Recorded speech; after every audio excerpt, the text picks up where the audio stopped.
Yeah, you hear that? That ain't no raccoon, man. That's some walking tall in the pines. Name's Bigfoot, Michigan Rob. He came out of the woods with a story to tell. Said he heard a beast crawl deep as hell. Ain't no campfire tale, no whiskey fall. He's the real deal, man. Bigfoot, Michigan Rob. Wrote them books on truth and fright. Talks with the weird in the dead of night.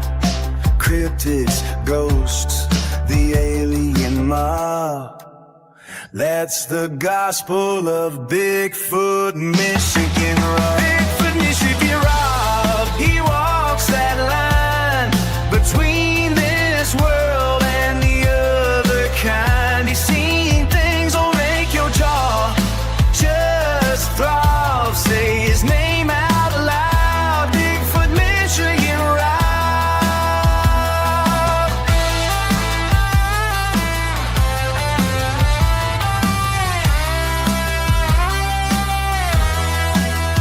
Yo, he's got that mic lit, channel on the air. Brunch with the Bigfoot, he's taking you there. Tuesday night beyond, Saturday gone wild. BMR's talking to the things exiled. All the man creeping, shadows peeking, voices whispering, truth he's seeking. Got them books, true cryptid encounters drop. He's the legend himself, Bigfoot, Michigan Rob. Now some folks laugh, say that boy's dreaming, but they ain't been out where the woods start screaming.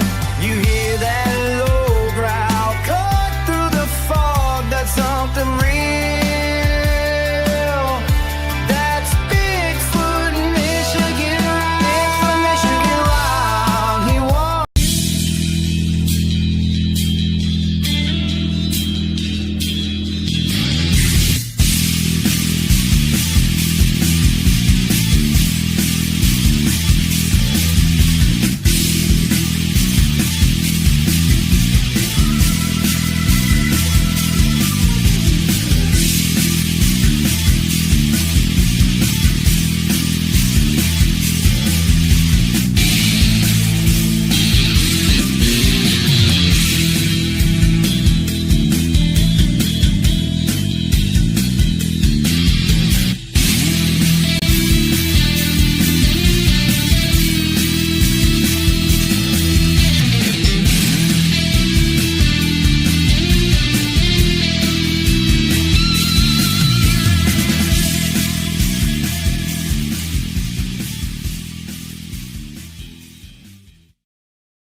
Hello, everybody, and welcome. Yes, it is Brunch with Bigfoot, Michigan Rob.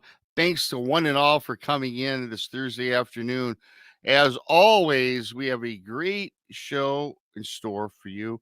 I've got two special guests joining myself and Monica, Dan Baldwin, George Sewell. They'll be joining us. We'll be talking a little bit UFOs. We'll be talking about psychics and abilities to solving mysteries, true crime, and a whole bunch of other things. It's going to be a very cool show today for you. So thank you to both Dan and George for joining us this afternoon. Also, thank you to the lovely Monica sitting in with me as always on Thursday afternoons. Thanks to all of you for coming on in. Also, briefly, thanks to everybody who's bought my books on Amazon. Bigfoot, Michigan Rob presents True Cryptid Encounters, Book 1 and Book 2. Simply type Bigfoot, Michigan Rob in your Amazon browser. Those that bought it, please leave a review because it does help promote book sales. It's all algorithms and analytics, much like YouTube. When you leave the thumbs up and leave a comment, it does get everything out there. So thanks in advance for that. And really briefly, today, well, actually starting in November, November through December or Christmas time, If you want to save some shipping costs on my 2 books or 1 book, both, whatever your choice would be, get with me at beyondbmr@gmail.com, or you can look me up on all my social media, and I will cover your shipping costs for the holidays. But get with me. I'll sign the books. I'll get them to you. So I got that going on for everybody. Don't forget, everybody, the super chat is open. A great way to help support what we do around here. Donations not expected, always appreciated. And also, mateys, you can become BMR pirates. Join the many, join the few, depending on your point of view. So I'm got that all under wraps. I'm going to bring up the lovely Monica. Hello, Monica. Hello, Robbie. How are you this afternoon? I am fantastic. I am just fantastic. Good. I like your shirt you're sporting. It's popping very nicely. It's my Pendleton shirt. Yeah. Yeah, I like that. I love Pendleton. It's cold. finally turned cold here. So well, now you can sport it a little cooler. Not cold yet, but cooler. Cool. Yeah, well, Texas. I know that you get your weather once in a while. It's still a state where I can never imagine it being just cold, and I know that it is. It's not cold like obviously where you're from cold, but of course. I mean it gets down into the teens. I don't remember it going negative, but up in the Panhandle, I mean they get really cold. Okay, yeah, I was just talking. Texas is such a big state, though. I know it's huge. I always forget that it's got a variety of everything going on. It does. Weather-wise. I was just telling Dan and George backstage that I actually had to shovel a little snow today. Did you really? Yeah, it was only about 3 inches. But okay. It worked. You got 6 inches of snow, is what you're saying? Well, yeah. Yes, that's what exactly what I'm saying, Monica. Had to go out and shovel. Do you really need to shovel 3 inches of snow? I was bored. Oh, okay. Well, I got my exercise in. Because next week it's going to be, I can still use my barbecue next week because we're going to go back into the 60s. Michigan is just such a weird state with the weather. 60 degrees, Well, yeah, I mean, it's been in the high 80s all week. And this cold front it's raining right now. This cold front that's come through is dropping it down into the 60s, which I think is still warm. Oh, yeah. Well, it's nice. It's comfortable. Better than 88. I can tell you that. Yeah. I know you get sick of that 88 all the time. Sick. I grew up in the Pacific Northwest, right? At least northern portion of Central California, north, I guess. Right. But I'm just used to the cold weather. I've been here, but even though I've been in Texas for 30 years, I just never acclimated to it.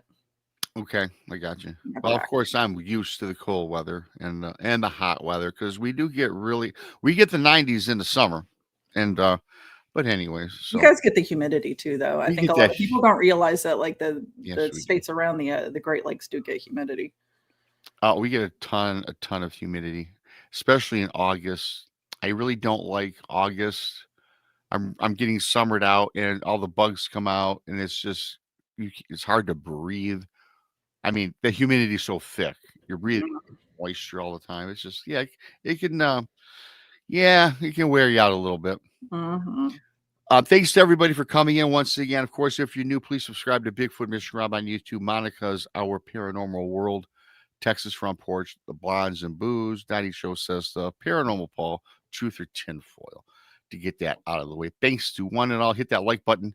And we're to get on with this. Monica got 2 great guests, and it's going to be an interesting and a good show, I do believe. So without further ado, I'm going to bring up Dan and George. Here is Dan. Hello, Dan. And here is George. Hello, George. Hello. Hello. Thanks for coming on and taking your time out of the day, guys. Delighted to be here. Absolutely. What we're going to do, since I have 2 of you, I'm going to just start the show. We're going in this direction. I'll go since George is on my left. George, if you want to give us a little background, and then Dan, you'll be next, and we'll get this rolling. Oh, I guess the short version is I've had a lifelong interest in all things paranormal, and particularly UFOs. And have actively researched them pretty much all of my life. I've had a number of opportunities to talk to of experiencers who had actual encounters, as well as reading buku accounts. Let's put it that way. In the 1990s, I did spend a couple of years active with the Mutual UFO Network as the Assistant State Director for Louisiana. And that gave me an opportunity to meet quite a number of people in the Northwest Louisiana area who had had some form of encounter or enhanced sighting.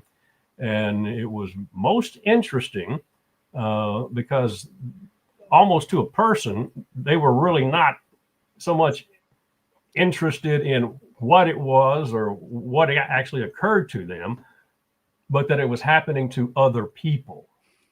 Okay. And that was a great reassurance that this isn't something just for me in my wacky little world. No, this is something that is being described by buku people all over the United States, around the world, and whatnot.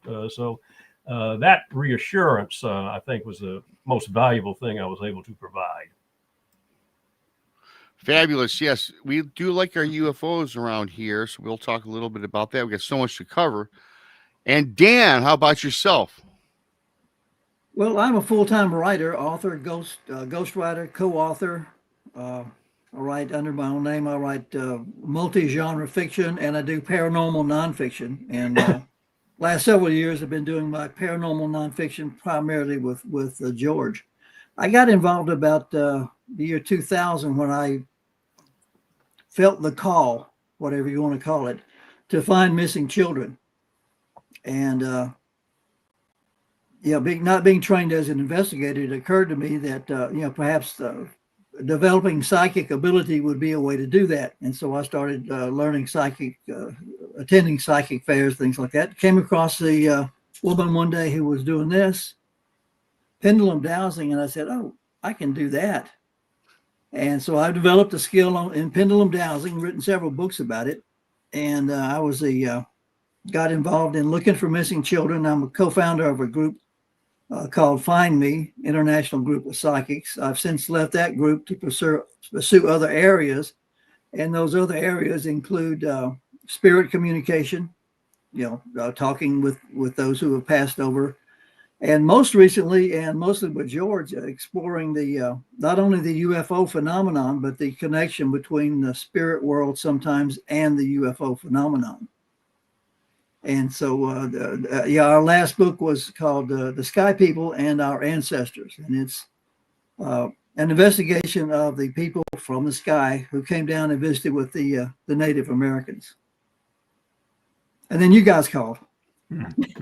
Yeah, we did. We dropped out of the sky ourselves. Yeah, Right. Now, what led Dan and I to research and end up with the Sky People book was that in our study of the various ancient cultures in both the Deep South and out west, there was almost always a reference to their ancestors and their relationship with the Sky People. And what they would describe is at one time in their ancient history, there were people who came down from the sky and had actual interactions with their ancestors. And because that was so common in so many cultures, there's got to be something here. So using the paranormal pendulum as a research tool, Right. Dan and I spent about 2 years conversing as best we could, if you will, with those ancient cultures. And it was quite the story that we put together in the book, The Sky People. I do want to talk about that too briefly, but I do have to ask you folks, or you two gentlemen, for people that don't really know what a pendulum is, can you briefly kind of give our audience a description? Okay, I'll take that one. Yeah. Since I wrote the book, a pendulum is nothing more than a weight on a string. And what you do is you ask a question, and a right swing is a yes, and a left swing is a no. And basically, through process of elimination, you can come up with amazingly accurate answers to whatever type question you're asking. I need to point out that it's just a weight. There's nothing to it. There's nothing magical about the pendulum. This is a woman's necklace I bought up in Utah just because I like the stone. What happens is, while your conscious mind is looking at this thing, your subconscious mind is freed up, and your subconscious mind does all the work, and subconscious reaches out to the great out there, and you can define that however you want to. God, Gaia, the Akashic records.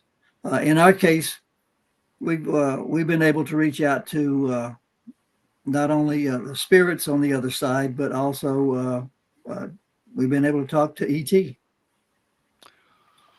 Very interesting. You mentioned earlier about the sky people and ancestors. Were you suggesting that perhaps we are ancestors of the sky people? What we were hearing in the conversations we were having with these particular groups of people was their long memory of their ancestors interacting with the people who came down from the sky. And it was to a conversation, it was a very positive, constructive, and meaningful relationship, whatever it was. And so we went to that venue briefly, and that appears to be what happened. Yeah, we discovered really interesting. George is over in what we would call the mound building culture back in the eastern and southern part of the United States, and I'm over here in cliff dwelling Pueblo cultures, and we discovered basically they were seeing the same people doing the same thing at the same time.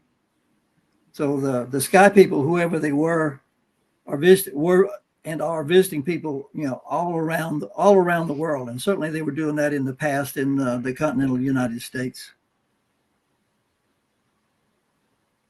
And the most consistent time frame, at least I used in these conversations, was 4,000 years ago. Well, now now you said you had mentioned that you've had conversations with the sky people or ETs. Was that through the use of the pendulum, Yes. or was that some other communication? Tell them about Lindsey and the pain, George. That's a perfect example. We're talking about the abduction of Lindsey Higgins. Yeah. Ah. Yeah. We wrote a book about that. It's that. Well, really briefly, George, really briefly, everybody, these guys have some fantastic books, and I have their website and all their links posted here. So during the show or after the show, go check out their website. If you're interested, buy their books and follow them, because I think you won't be disappointed. So I got that for you guys. With the Lindsey story, Lindsey Higgins, a Shreveport, Louisiana woman, who, as a child, up through her teens into her 20s, she was in almost constant pain, extreme discomfort, and there was no reason for it, so to speak. Her parents at one point hospitalized her for, I think, 3 days to go every test that could possibly be run to see if anything would show as a diagnosis, and nothing, absolutely nothing. And what it turned out was that Lindsey's property, where she lived, was the site of an ancient village, and it was a very active area as far as things paranormal, and that richness still was very much alive in that land. And Lindsey was very susceptible to it, so she would often see figures. I mean, she would see things other people would not see, but were things that were in their own way present. And that got to be a concern. And she had a friend who I knew, and the friend was aware of my interest in UFOs, the paranormal, the whole gamut. And because of my background professionally as a counselor, the friend suggested to Lindsey, you might want to call George. I mean, it certainly couldn't hurt. And the phone rang one night out of the blue, and hello, is this George Sewell? Yes. And this is Lindsey Higgins. Can we talk? After the next 2 hours, Lindsey kind of laid out her life story. And at the end of the conversation, I was able to say, Lindsey, there isn't anything you have told me this evening that I have not heard before from someone else. And that was just a huge relief for her. Sure. And it was also the truth. Yeah, so yeah, the thing is, Lindsey was having, the thing at point I was getting to, she was having this enormous pain. It's typical pain you read about in the UFO abductions. And we discovered that Lindsey, in a past life, had made an agreement with ET to because of her ability to reincarnate, she would work towards improving the human race. That was her job with each reincarnation. And when they would check in with her, she would have the normal pains. You know, you wake up and aching and pains and marks on the body and things like that. And after we discovered, George and I discovered the contract, Lindsey said, well, all right, if I made a deal is a deal, but I don't like the pain. So George and I got the pendulum at work, made contact with whoever the entity was or entities were. And we said, Lindsey agrees to the contract and we'll honor the contract, but she requests that that she not experience pain. And with the pendulum, we got, will you do that? We got a yes response. And George talked to her several times since then. And she's had, what she tells us, she's had several experiences, but the pain is not there. So to me, that's proof that you can use the pendulum dowsing techniques to make contact. Let me toss in something real quick. I don't want to dominate, but one of the reasons I think pendulum dowsing is so effective working with the ETs is, you notice a lot of the communication with the entities is mental, thought to thought, not voice to voice. Because the pendulum dowsing depends on the subconscious, I think the subconscious is more attuned to thought to thought than voice to voice. And I think that's one of the reasons it's easier to contact ET using dowsing, because you're dealing at a higher level mentally. That's my 2 cents. Yeah, and with the dowsing, the most important thing is the question. Because it's going to be a yes or a no answer. And so it's very important how the question is phrased. And we also discovered that a lot of the thought before the question comes from ET. They want you to ask this question, that type of thing. So it's a rich dialogue. Do you think they put the question in Lindsey or the recipient? Or do you think that's just whoever the subject is, they very often they will kind of lean towards ask this, this is what you want to know, something like that. So it's thoughts that you hear in your mind, like we all can, talk to ourselves in our mind, right? So that's kind of what the projection is from these ETs. Like don't know telepathy. The technology or exactly, the process. It's telepathy, though. Yeah, basically, you're sharing a telepathy. Thought. Oh, I didn't know that. Mm-hmm. So it's a thought more than an actual, like some people can hear their own thoughts. So it's more of a perception than an actual, like you hear a voice. Oh, yeah. They would be unaware that a suggestion is being made. Sure. It's like when you're driving down the highway and you think, oh, I better change lanes. You change lanes, and then you pass by the board with the nail sticking up in it. Mm-hmm. That's somebody. It's somebody's in the back of your brain going, change lanes. It's the same process. You just, I need to ask this question. Gotcha. So I'm gonna ask a question from chat, and this is going in a completely different direction, but they wanted to know if you two believe the moon is artificial and does not rotate, because there's a lot of people, especially some of our listeners, who do believe in a hollow moon theory, and they were just wondering what your take is on that. And since you've been in contact with ETs, if you'd heard anything about that. That has not been a specific subject of conversation in our research to date. Okay. Yeah. Yeah. All I know is what I've seen on YouTube documentaries. It's certainly, if not hollow, it's certainly cavernous, which is interesting. For sure. And all Very, of these very large. Yes. very large cavern. Yeah, of course, talking about the moon is just such another topic that we can It is. talk for hours on that. But I can see, Easy. the question. And so all these communications are spoken in the mind, telepathy, if you will. What about with you two gentlemen or any of the people you've spoken with, maybe even Lindsey? Has anybody come across, when we talk contacts, seeing any of these that you're aware of, or perhaps personally, physically, like appeared to you?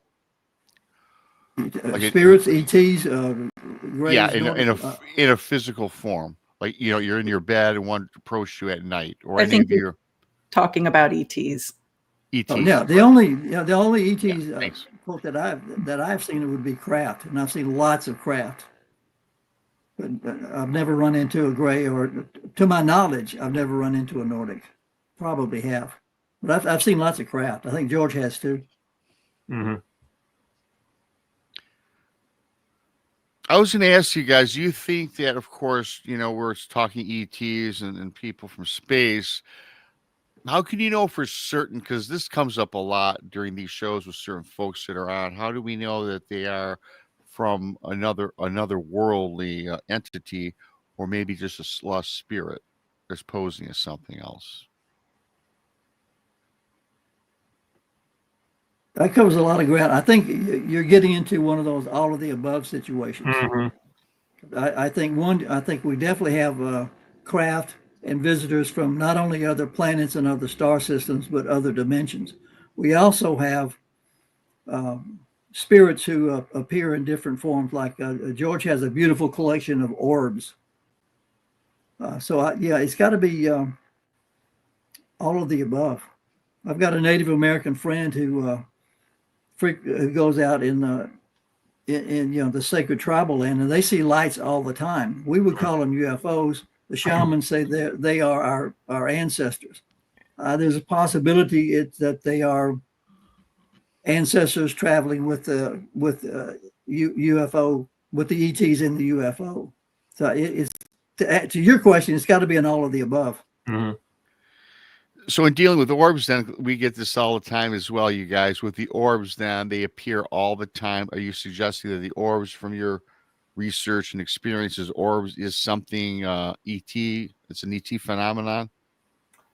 That's an ongoing process. Around 1999 is when I don't see them. By the way, there's a certain area that I walk regularly. That happens to be adjacent to Barksdale Air Force Base. And I would take photographs of the certain area down there, just very attractive, just taking a pretty picture. And looking at the photograph after I finished the walk, there was a very bright three-dimensional orb. And I said, whoa, I didn't see it, but the camera did. And I said, whoa, well, what? It's got to be some light aberration or camera artifact or whatnot. So, but I made a point that on subsequent walks, on subsequent days, to stop at the same place, frame the same photograph, and click, take a picture. And out of a week of doing that, 5 of the 7 photographs had an orb in it. Sometimes it would be smaller, sometimes larger. It might be in a different location or a different color. But the camera was picking up something, and I was ruling out that this would be some kind of light artifact, camera artifact. I sent them over to Dan, who's very experienced in photography, and said, Dan, take a look at this. What do you think's going on? And Dan sent back his analysis. That these orbs are spirits known to me, but not in this lifetime. And that just kind of, whoa, hello. Wasn't expecting that. But it did give me a focus. Okay, well, wait a minute. This one particular orb, the blue sparkly, as I would call it, it's been very consistent over 5-6 years, is in fact the spirit of someone that is known to me, and had some psychic friends assist with that question. And the answer was a big time yes. The spirit of 19th century American actress Kate Bateman. And so that led to, okay, we got to research Kate Bateman. And that was a hell of a story. And again, it still continues. Well, let me toss in about George's orb collection. It's really easy to say, well, that's a lens flare. It's a camera artifact. And you could say that about, a lot of his photographs. But George has pictures of orbs resting in trees. He's got them halfway hidden behind buildings. He's got them coming over mountains. He's got them with some object between the camera, and the orb. I mean, it's impossible for that to be a lens flare or a camera artifact. It's got to be something extraordinary. Yeah, and again, I do not see it. I just frame an area with my iPhone and take a picture, and then, whoa, hello, look what's there. The orb thing is just a fascination, because several people I've spoken with in the past, I've got a person, since we're on a subject of ETs here to start the show, a person was telling me who has been researching UFOs and ETs for like 25 plus years, has come across many orbs in the woods. And he was telling me that the orb is a plasma of which is sent down from an ET mothership that are out here on our planet investigating, or whatever their reason is here. Well, whyever they're here, doesn't matter the subject, but that's what he thinks they are. ETs patrolling as a little craft. What's your guys' take on that? You've heard anything similar to that? Yeah. George sent me his orb photograph. George gets the orbs. I don't get the orbs. They like him better than they do me for some reason. Oh. But yeah, he will send me the orb of the day. And, on Tuesday, it'll be, I'm getting this is the spirit of someone you knew in a past life. On Thursday, I will get, this is a manifestation of a UFO who was observing this part of Louisiana. And then the next day, this will be a spirit. So again, it's one of those all of the above. And part of this, again, we're getting into my personal theory here. I think a lot of the ET experience can be attributed to what they want us to perceive. In other words, we can create holograms virtually of anything. I think, imagine the technology available to ET. So it's possible for them to create a hologram or an image of something that they want us to perceive for whatever reason. Yeah, let me kind of build on that, Dan. Oh gosh, when was it? Just before 2000. I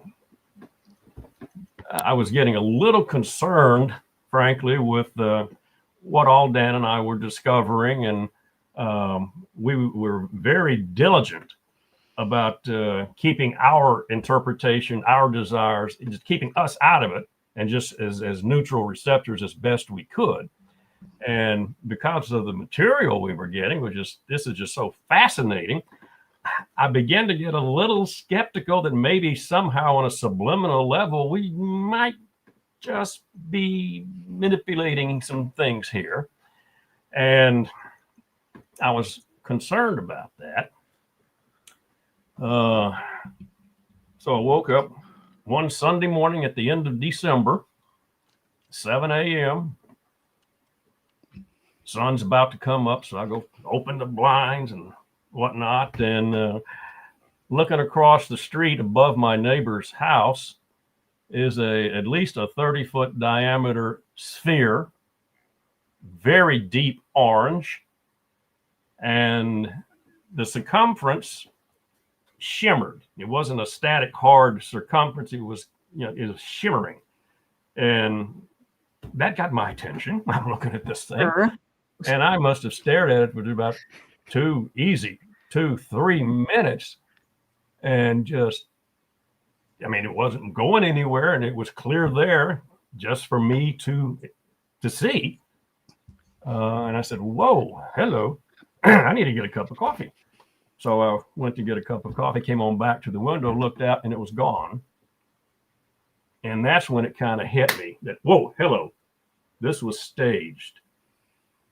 This was a diplomatic reveal that, yes, George, we are real, we are tangible, so you can believe it.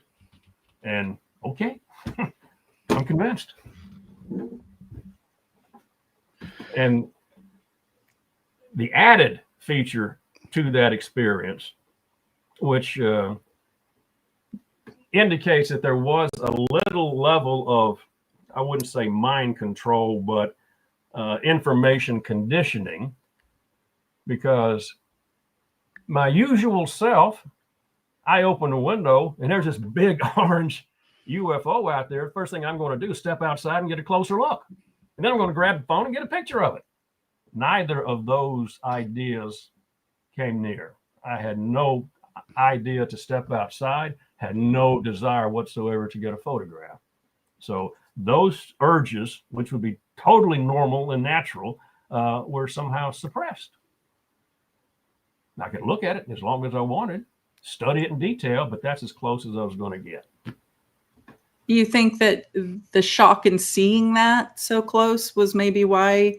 Because I know that when people have encounters with ghosts or anything paranormal, whether it's cryptid or spirits, they're so mesmerized, or even in their mind, they're thinking, am I really seeing that? That you could have a phone in your hand or a camera in your hand and you're not going to think to do this. Yeah, I want to tag on that. I think some of the, again, this doesn't apply across the board, but I think some of the ET contact is just one-to-one communication. I had something similar to what happened with George. I was camping up in Utah by myself, way out, in Navajo land, out on the reservation, miles from 10 miles from the nearest highway. And over the reservation, there was, from where I was, there were no towns, no lights, no farms, no streets, just dark, beautiful, wonderful dark. But I woke up 3 o'clock in the morning, wide awake, sat up on my cot. Whoa. And to the west, there looked like a full moon. Of course, the moon had set hours earlier, but it looked a yellow light the size of the full moon resting on the horizon. And I got and watched it. I stood up. It was cold, so I threw on some clothes, walked around to my truck, watched it a few minutes more. It just hovered there, a beautiful yellow light, full moon size on the horizon. So I said, well, I'm going to reach in there and take a photograph. Reached over to my truck, and it was gone. And again, this is just my interpretation, but I think what George and I, and what probably a lot of other people are getting, is like, we're here. This is just to let you, Dan, or this is to let you, Monica, know we're here. Mm-hmm. Hello. See, keep asking questions. That's interesting, because I had a similar thing happen when I was like 12 years old, but I wasn't the only one that saw it. It was everybody in the car. But yeah. I don't know that everybody in the region saw it. And what I saw looked like a planet. It wasn't the moon, because it was probably 3 times the size of the moon. And it was behind the hills. And it was red. I could see craters in it. And I was terrified because I'm a child. I'm thinking this is going to crash into Earth and we're going to die. And we were on the highway driving. And it was my mother that pointed it out. And my stepfather, who was driving this, it was a VW bus, that aging myself. And I went up to the front and they were pointing at it. And I remember seeing that. So I wonder if that wasn't something similar to what you all are talking about. I think there's a lot of that. And again, this is just my opinion, but I think they're saying, here we are, there's nothing to be afraid of. Keep asking questions. Keep asking questions. Because if we wanted to do something, we probably would have already done it. Mm-hmm. See, and I have another question. So when you mention ETs, that's an extraterrestrial, but it doesn't necessarily mean a different galaxy or a different star system. It could be a different dimension coming through. Do you guys believe in that stacked dimension? Because that's what I believe is stacked dimensions. And when you're vibrating at a certain frequency, or vibes is what people call it, you're able to see and witness and communicate things. Is that where you guys are? Yeah. Again, George will send me an orb photograph, and sometimes, George, this is a craft from another star system. Sometimes, if George, I'm getting that this is from another dimension, and it's come through a portal. There's a portal near where George lives that they come through. So yeah, definitely, I firmly believe other dimensions, other planets, other star systems. All of the above. Yeah. Again, the camera was, I didn't see it. The camera was able to capture the portal itself, which was basically a circular type entryway, and apparently coming halfway through it was a craft coming from the other side into our side. And I've had maybe 3-4 of that kind of photograph. So maybe they're just trying to explain this is how it works. A lot of it ties into what I said earlier about the subconscious. On a lot of my camping trips, especially in the last 2 years, I go up to places like Utah where it's wide open space. I mean, literally wide open spaces. And I've tried a technique I picked up from Dr. Stephen Greer, which is to meditate intensely about making contact. And every time I've meditated intensely, I've had some kind of event show up that evening. So you believe in that CE5? The Greer theory, Dr. or Greer method. That's what he just described. So yes, he has experienced it. Yeah, a lot. In fact, the first I've heard about ET or UFO swarms before. I've experienced my first one earlier this year. Again, I was up in Utah, similar place, very dark. No lights, no light pollution from any town because the towns were over the horizon. And I did a very deep meditation that afternoon. Just met contact. And that evening, I saw a light, like a plane approaching. Now, I live a mile from Boeing helicopter test facility, a mile from a small, one of the most busiest private airports in the country, and I'm on the flight path of Sky Harbor Airport. So I know what planes look like. So this looked like a plane about 5 miles out coming towards me, a single light. Then the single light turned into two lights. Then the two lights swirled and disappeared. And at that moment, I thought, well, that's interesting. Then it happened again. Here, then it happened here. Then it happened here. Same thing. One light turns to two lights, swirls and disappears. I watched that for half an hour. I think that's again a speculation, but I think it was a response to my subconscious mind asking for that type of showing. I understand. Yeah, I get it that Dan believes had that experience with CE5, the Dr. Greer theory, but I'm wondering though if that's something that we all can do, or do you guys think so? Yeah, it doesn't matter. Okay. Just like I tell everybody in my presentation, everybody is psychic. Everybody has psychic abilities. Yes. It's it's a matter of, do you want to deny it? Do you want to pretend it doesn't exist? Do you want to accept it, or do you want to put it to work and use it? Thinking about psychic abilities, we're going to kind of go off onto the book, or what you guys, who wrote the book, the Psychic Detective Guidebook? That's one I wrote based on a lot of my psychic detective experiences. So have you used, and I was reading somewhere that you've actually used this or psychic abilities to help find missing folks or solve crimes. Why don't we get into that a little bit? That's very interesting. Wherever you guys want to take it. Yeah, basically the same thing George and I have been doing with ET, except you're looking for missing persons. In my case, in working with the police, the problem, I'm talking about specific pendulum dowsing here. Right. problem police have with psychics is they can describe something perfectly, and it can be absolutely of no value. For example, the missing person is in a small cabin. There's a dirt road nearby. There's a wire fence with a no trespassing sign on it. There's a barn over the hill, and there's a highway in the distance, and I can see a smokestack. You know, the room has a tin roof and it's got a red door. I mean, you can describe it perfectly, but how many places in America does that describe? You know, tens of thousands of farmland. With pendulum dowsing, you can actually get specific. You can get latitude and longitude. I'm curious how that would work with the yes or no. Well, basically, yeah. I call it closing the box. For example, is Dan in Arizona? Yes. Is Dan in central Arizona? Yes. Is Dan in Phoenix? No. Is Dan in Mesa? Yes. Is Dan in North Phoenix? Yes. North Mesa? Yes. Is Dan east of Highway 1? Is he west of Highway 2? Is he north of Street X? Is he south of Street Y? Eventually, you can close that box down to you. It's like, is he at 1234 Smith Street? No. Is he at 12345 Smith Street? Yes. You can break that down. Is this a two-story building? Yes. Is he on the second floor? Yes. Is he in the closet in the back room? You can get as specific as you want to. And that's the advantage of pendulum dowsing. You can be very specific.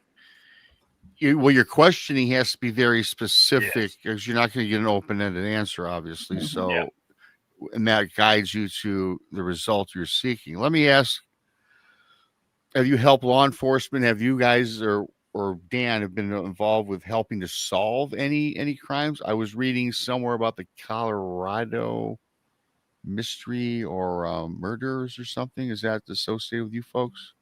Thanks, Moon and Noon. Yeah. I don't want to dominate the program here, but one thing about working with psychics, you can't take psychic information to court. In other words, yes, Your Honor, as I was discussing with the deceased person the other night. No, well, right. Dismissed. Yeah, okay. It's not going to go very far. What you can do though, psychic, I can tell a policeman, look, the murder weapon you're looking for is in the back shed, under a table, hidden in the toolbox. He can't take that to court, but he can go get a search warrant based on information that they already have and legally go to the shed and find the information that I provided that can be used in court. And that's the psychic value. We can point them to information that they can legally use and effectively use. What's one of the most interesting cases that you were involved with?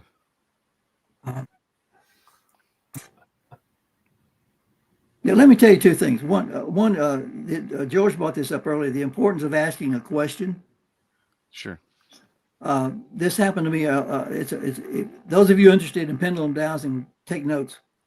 I would looking for a missing person, and I would ask the obvious question: is Fred alive? And I would get yes. Okay, so then I would do my closing the box, and often I would be very right, accurate as to where Fred was, and it turned out, well, Fred's gone. He crossed over. When you did your reading, he was already crossed over. This happened time and time again. I would get Fred is alive, or Lucy is alive, or Ethel is alive, or Ricky is alive. And I would get corroborating information as to where they were, and they'd go find them, and they would be deceased.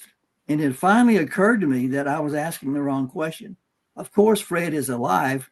I believe in life after death. I believe the spirit goes on.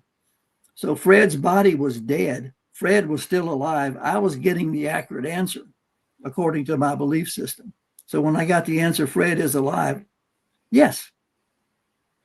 So that's the importance of asking the right question. So now I ask you, is Fred physically alive? And it's much more accurate. It helps with your investigation, and it proves the importance of asking the right question. And most interesting, a lot of interesting cases. The one in Colorado was a case where, small town cases where everybody knew who did the crime, but there was no evidence. We all we all know about those kind of cases, especially like me if you grew up in a small town.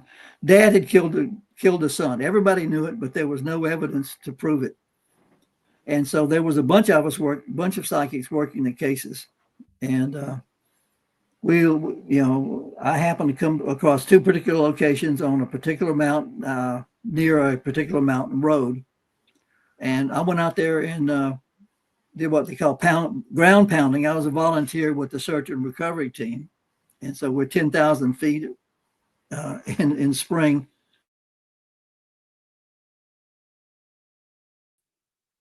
That were linked to the boy. It was the boy. So what was left of the boy after the animals had gotten him.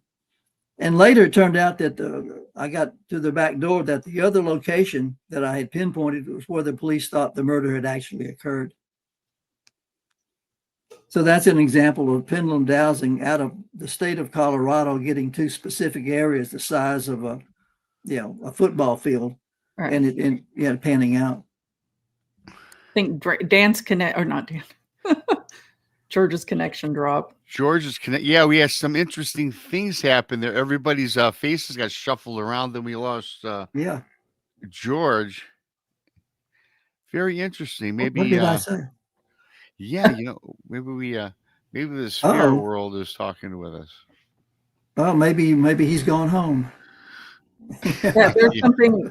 I thought that was just my computer. No, I thought it was. I saw it here. I saw it here. Yeah, there he is. Oh. We thought that perhaps you were abducted, George. We see the entire screen.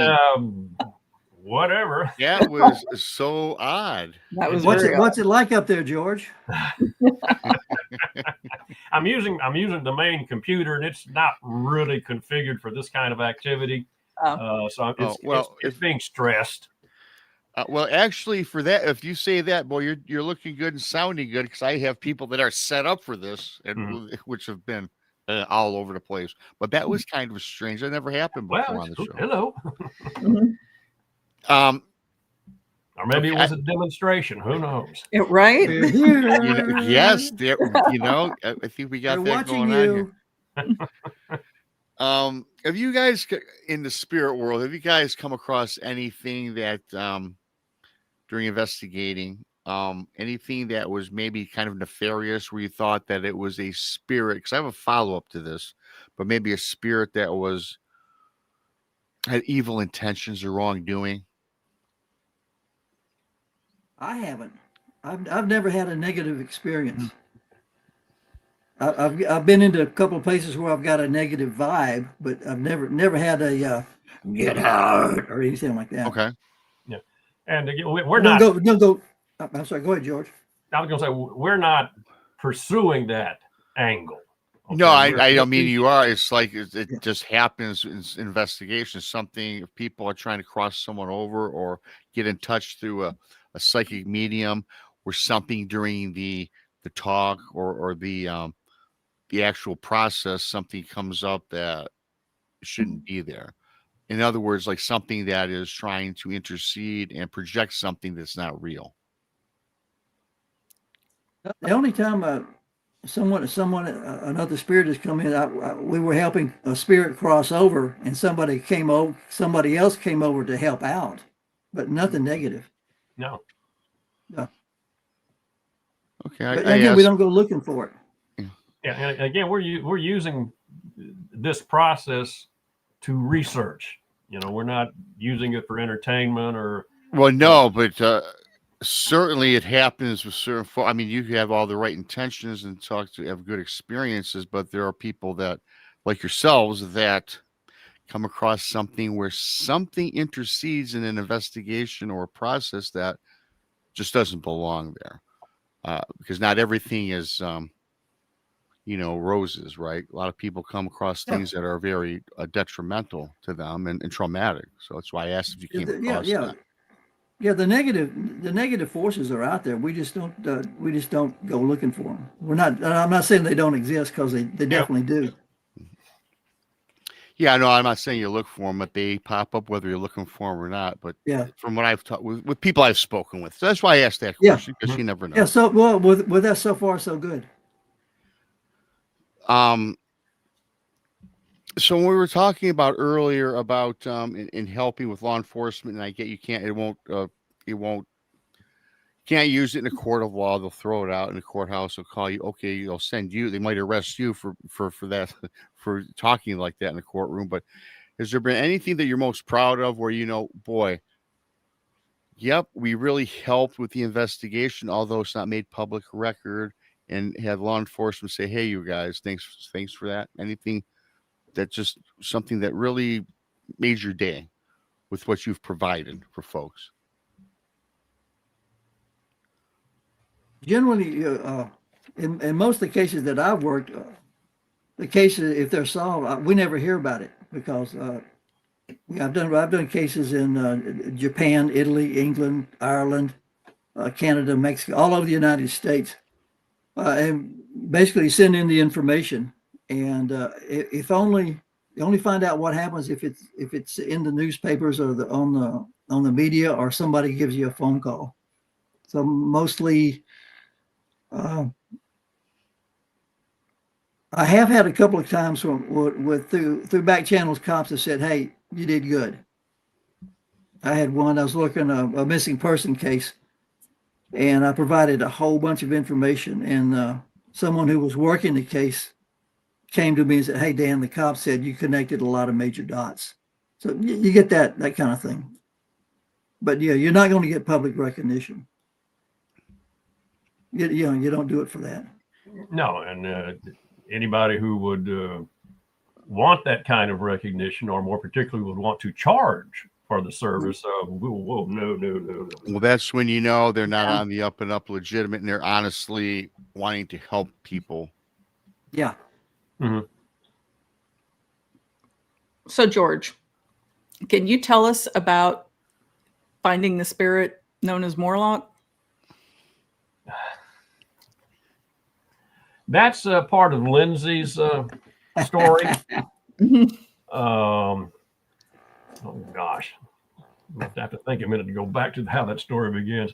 When Lindsey was very young, maybe 2 or 3, her father was a restaurateur, and there was an abandoned train yard in Shreveport, Louisiana, and he converted one of the cars into a really nice, fine dining establishment.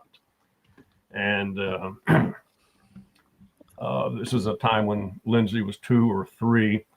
So it was not uncommon for Lindsey to kind of just basically run the route while the mom and dad are running the restaurant. And mom and dad started getting some comments from some of the patrons coming in about, there's a little girl on top of the roof. What? Sure. So her father went outside, and sure enough, there's little Lindsey up there on the roof. And of course, they bring her down, and they're trying to figure out, how the hell did you get on the top of this building? And she said, well, Morlock put me there. What? Right. And what Lindsey was describing was she, for whatever reason, called this entity Morlock, but she had regular interactions with a spirit, and a lot of these interactions were physical. I mean, I'm convinced that this being did indeed bring her to the top of the restaurant, and I'm sure that the being was going to make sure she would not fall off or anything negative occur. But Lindsey was describing repeatedly actual physical encounters with this being that she called Morlock. Wow. And that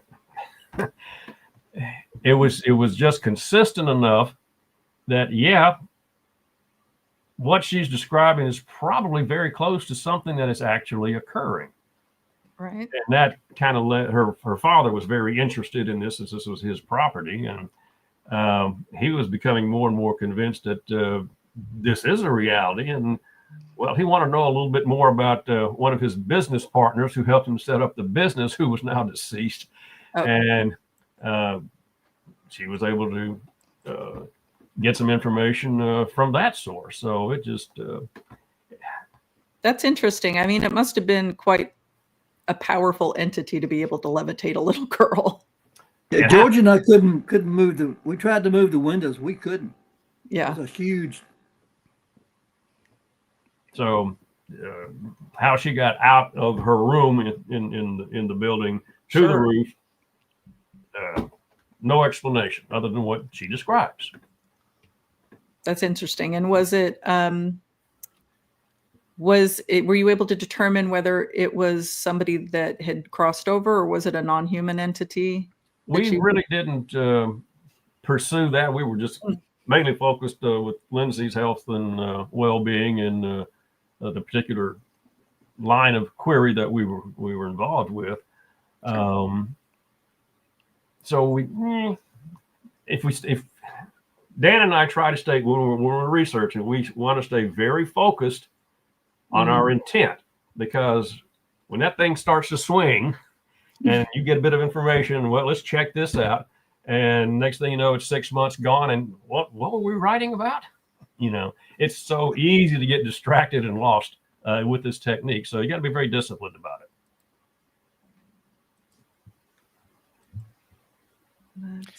Yeah, I imagine you have to be very disciplined about it, and mentioning the intent has got to be firm, correct? I mean, you have your intentions is what it's all about, is it not?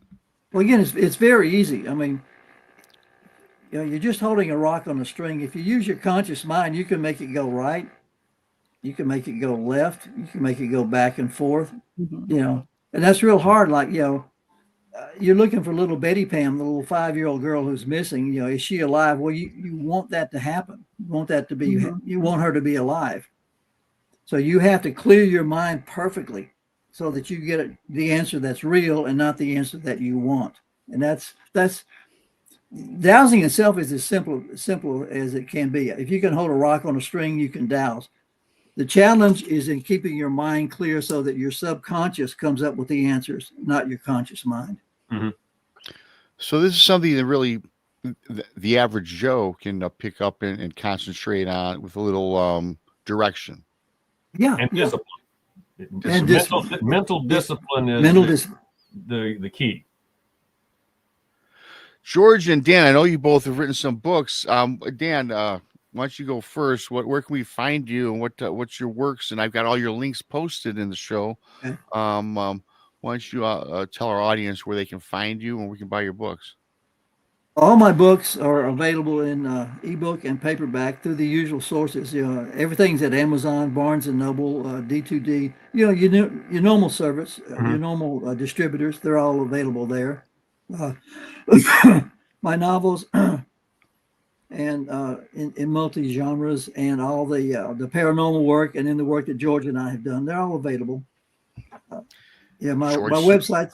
Yeah, you've got those posted, so look those up. Got it posted. It's in the chat room. And George, what about yourself? Pretty much the same. Pretty much everything is the same. This has been a great show. I've learned quite a bit about how you operate with this pendulum. I knew about it, but until today, I'm a little more. Again, every show I do, I get a little more educated. Mm-hmm. So do we. And you guys were fantastic. And you guys, I'm jealous because you guys live in states where you have great weather. And as I mentioned earlier, I had to shovel snow. Yeah, just shovel 3 inches of snow, Rob. Don't be dramatic. Well, you could have used a broom for that. Yeah, it was kind of dusty. If I want to play in snow, I drive 2 hours north and I can build a snowman. There you go. There you go. There you go. I appreciate you guys coming on today, Dan and George. Good fun. We'll stay in touch. You have fun and have a great Thanksgiving upcoming. Yes. Because that'd be great. Thanks to Dan and George for coming on today. Appreciate you guys. Delightful. Appreciate it. Thank you. I'm delighted.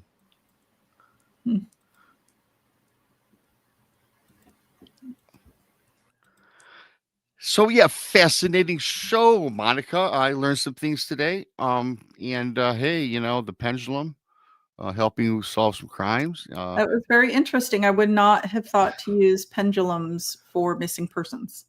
But that's great that they're getting success with that.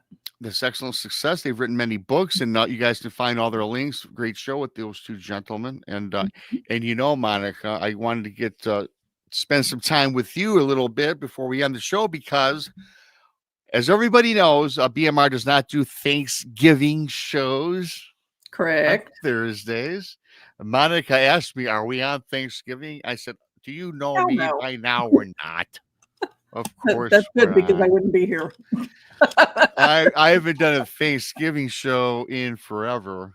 You know, and thanks to Moon, by the way, for your awesome super chat and the membership rejoining was somebody. Oh, I lost it. Oh well, you know who you are. Hmm. Oh, I don't know why I lost it. Not But sorry. anyways, so yeah, I'm Thanksgiving. I don't do Thanksgiving shows because it's like a full pack day from 9 a.m. until at least midnight. Mhm. Because you know why that is.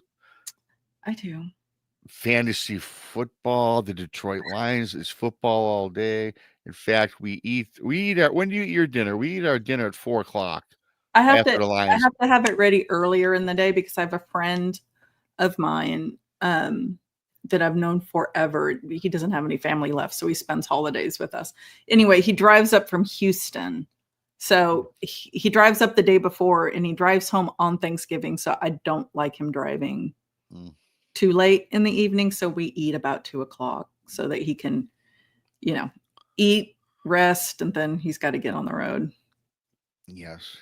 We used to have huge Thanksgiving days. Back when I was a little kid, my mom and dad and we had probably 25 and 30 people from the family. A lot of the family on my side, they're not with us. And so now we do it at my sister-in-law, my brother's house. And it's just those two, their kids, and me and my mom now. That's it. Mm-hmm. It's dwindled. So no outside traveling for anybody. All my family lives, except for one person in California, but I haven't seen him in I don't like going to other people's houses. not on I don't want to be Thanksgiving. subjected to your family. I don't. No, I like going to my brother's because he's 3 blocks away, and I'd Okay. rather go That's your there. brother. That's different. I Well, it's mean, my brother. I don't go to even like cousins and aunts and uncles. I never was into that. I've always had New Year's, Christmas Eve's been at my house forever. Then we switched that to my brother's house too, and Thanksgiving at my brother's. I also don't trust other people's cooking. So I cook everything. Oh, I'm sure it's fantastic. Because I like my cooking. Yes. Well, Karen, my sister-in-law, I hate calling her sister-in-law because she's more like a sister. I've known her for like forever. She's an excellent cook. Oh, yes, so always. So yeah, my dad used to do all the cooking before he passed. He was a great cook. Sure. Kind of where I got my skills from. Everybody, yeah. Christmas. Okay, so I do Thanksgiving at my house. We do Christmas at my house, but my husband will take my son and go visit his aunt and uncle for a little while.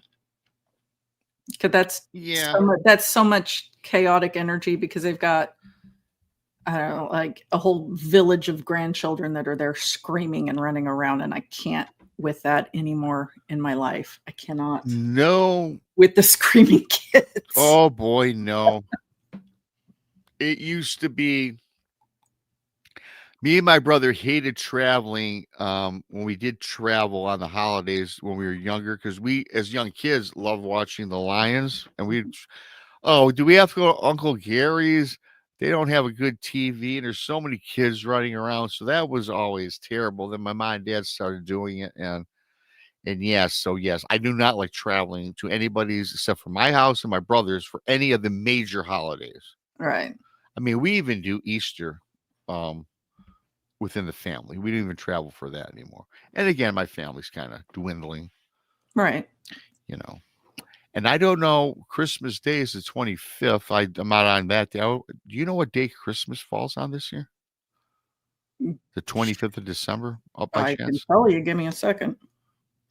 Give me a second to pull up my calendar and I will let you know. I'm sure I could have looked at It is it. on a Thursday. Oh, well, we'll be off that day as well. We'll be off that day and probably New Year's Day too. No, boy, that's the 25th. Boy. So, yeah, me and Monica will be on vacation for the next several Thursdays. Right. Well, that's not bad. Sorry, everybody. And I'm not going to run a replay. I might do something, a different off-bit show during the week. Record something like a little We short. could do something. Yeah, we'll come up with something for everybody because this is a festive time, and so. But yes. So, Monica, course, today's now you'll be with me Saturday. I know for sure. I'll be with you Saturday. I don't know if I'm going to be on Sunday or not. I thought it was last week, and then I got sick. I got sick in the middle of Texas show too. I like bail on him. I had one of my heart episodes. I was struggling to stay conscious during that show. But this Sunday, it depends because I'm supposed to go to Dogman Ranch with Tex. Man, you're just doing up that Dogman on what day? Sunday. This upcoming. Yeah, I'm supposed to Sunday into Monday. I'll stay the night Sunday out there. But if it's raining, I don't think we're going to go if it's raining. So it depends on the weather. So when you guys go to Dogman Ranch, you are camping. Yeah, but since it's just one night, I'm not putting a tent up. I'm just sleeping in the back of my car. Yeah, I got you. So I've got a pretty large SUV. So well, yeah. I'll just put the seats down and sleep back there. That's what I love about the trucks, the SUVs. Just recline all the way back, and you can catch, and it's actually comfortable. Yeah, well, I've got a 3-4 inch foam pad in the back where you put down the chair. I'll throw in the back, and you can roll down the roll mid seat and the back seat if you like. Yep, I've got a third row bench. You got the third row bench. I've got a third row that folds down. Do you have the Denali style truck like that? It's a Subaru Ascent. Oh, the Subaru Ascent. Did Yeah. you guys bring that to Missouri, or was that something else? You had a rental car. No, I flew in. Yeah, I flew in. And you guys had a rental. That's right. I had the crappiest rental that I have ever rented. Oh my God, it was terrible. I did not like that. Was a weird car. It was a really weird car, and it was worn the heck out. I can't believe it. It looked like your Uncle Joe's Toyota. I mean, it was worn out. I couldn't believe that I had to pay money to rent that. I was very disappointed in Enterprise. Yeah. And Enterprise is usually my go-to when I rent a vehicle. I usually get upgraded because I rent a ton from them. And I was like, what the? Yeah, right. Right. What? Yeah, so. Yeah, they're usually good. I remember Enterprise, Abe's funny story, then we can cut it. I am the general manager of the Detroit Lions, who's very good. He's the best one we've ever had. He started his career out of college at Enterprise Rent-A-Car. Really? Yeah. Yeah. And I'm like, that'd be a lot of fun. I don't know about the guys that clean the cars wearing their suits. You ever notice that? Yeah, they wear suits. I mean, they did. Yeah.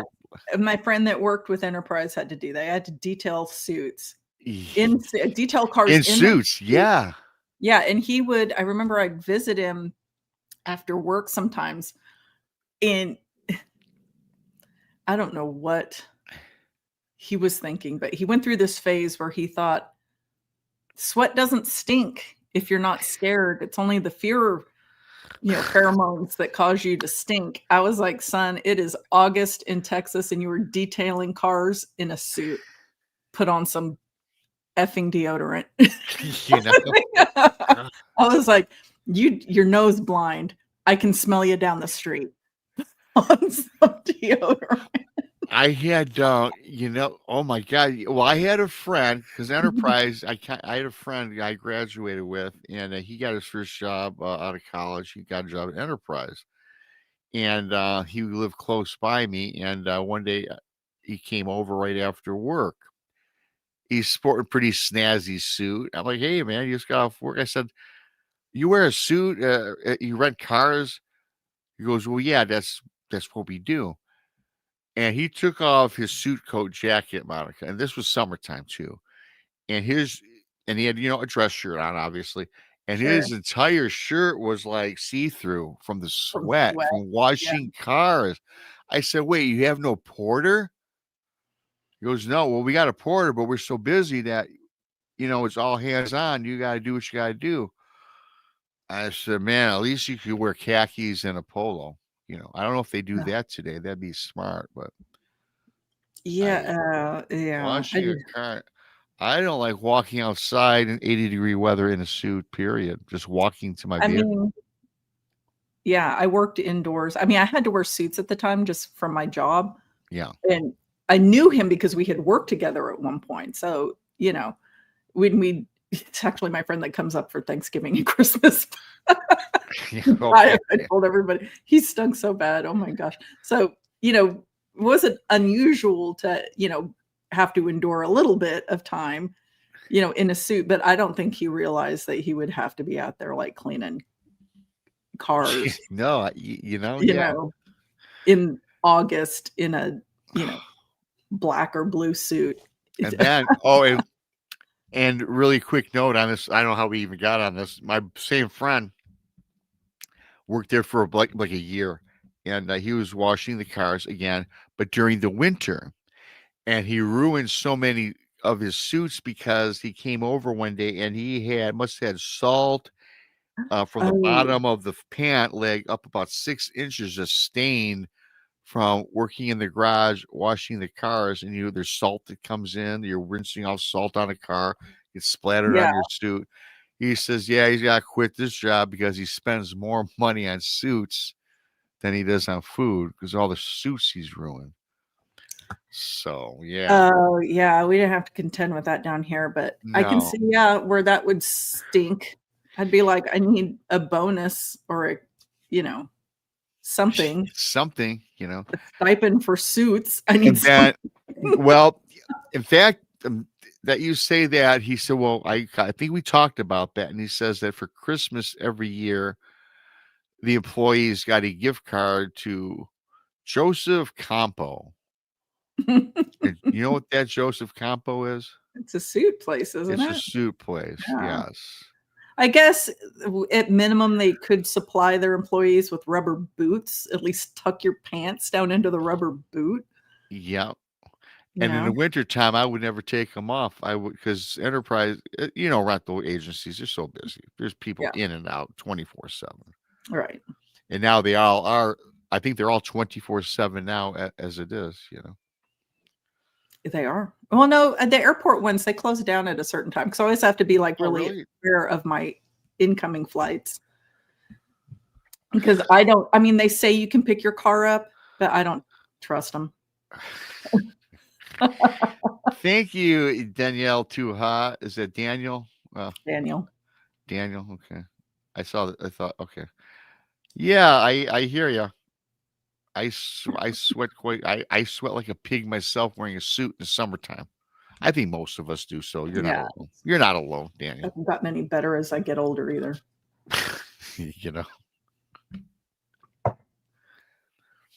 I want to thank everybody for coming in. If you're new, please subscribe to Bigfoot Michigan Rob and, of course, Monica, our paranormal world. Were you telling me that you're thinking about, again, changing your Sunday show? Or are you going to keep No, I was just griping that I can't remember I have a show on Well, so Sunday rolls around, I'm like, jeez. Jeez. Yeah, I tell you, Sunday for me, I don't do nothing on Sunday. I've been like that forever. Well, I do Sundays because I loved my Thursday time slot. I had higher numbers with my Thursday time slot.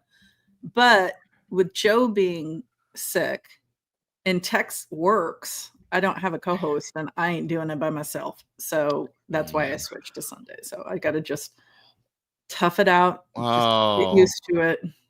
Well, I could always do. I could have done Thursday nights. I don't think I do nothing Thursday. But you already got it on Sunday. A restful day. You need a rest day. Yeah, I guess we all kind of do. You like to rest. Well, we'll be doing plenty of rests on these Thursdays, as you and I. We're not going to be on. The holidays coming up. But we will be on Saturdays and Tuesdays. Well, I'll be on Tuesday and Saturday. We'll be on Thursday, except for those 3 days coming up. Right. So no Rob and Monica. No. Enjoy your turkeys. Enjoy your turkeys. Yeah. Or hams or whatever it is you're doing.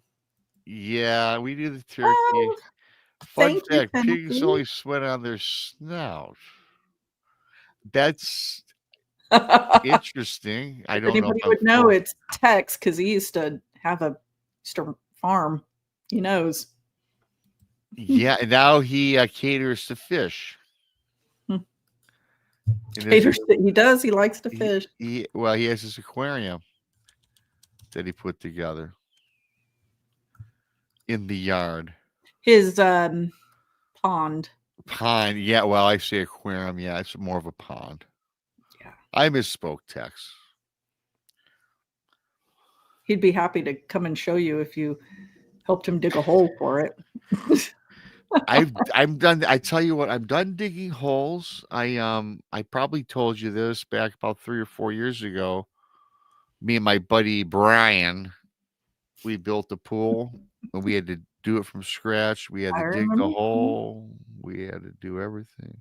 I still have pictures from every step of the process. That's cool. And yeah, we had to put the sand and we had to level it. We had to get a laser level and we had to level the sand by hand, of course. But I tell you what, and then we had a professional come over because we had a real big problem. And the professional said to me and Brian, you two put this, you guys did all this. We were like, yeah. They says, you've done this before, right? And we're like, no. He says, you two did a better job than my professional installation people that I've had for Oh 10 wow, years. that's quite a compliment. Yeah, I'm like, me and him. And it was blood, sweat, and tears. I imagine. Because the year we put it together, we put it up in July because the pool Oh. collapsed in June on a thunderstorm and it got split wide open. Oh. But then we had to redo everything because we put a bigger pool in. Of course, his wife wanted a bigger pool, right? Of course. So we had to retrench and dig everything. And we painstaking, and it was 90 degrees every day in July. Were you wearing And a suit? I was a bathing suit. Yes, I was wearing a bathing suit. Yes, I was. Well, that's Plenty, yeah. and for every beer I drank a water because it was so What? humid. Robbie's smart like that. I'm Yeah. not that dumb. I've been called dumb before, but I do have senses, I've been called a lot of sensibility. I have sensibilities. Well, I had a lot of fun today, Monica. It was cool. A different show, of course. Thanks Yeah. to George and Dan for coming on. Yeah, And they thanks were to- interesting. Good stories. Yeah, they were interesting. All right. And I want to thank everybody for coming on in. Hit that like button on your way out. And I will see you guys Saturday night with Monica. Go check out Tex. I see he's floating around. I think Tex comes on. Tex is off until Monday, I think, right? What's today? Thursday? Yeah, I don't think he's got anything Friday. Yeah. Saturday. I don't know if he's going to do a show Monday because if we end up going to Dogman Ranch, he'll be coming home Monday, and it's he's you got get that tired. going. Yeah. Yeah, I can see that. So But thanks. he and I will be on Tuesday for sure. Absolutely. So thanks to everybody once again for coming on in. We're gonna cut it just a little early. And I just gotta, look at a couple things here. Thanks, Monica. Thanks to everybody. And we will see you. Yeah. We will see you all Saturday night. Bye.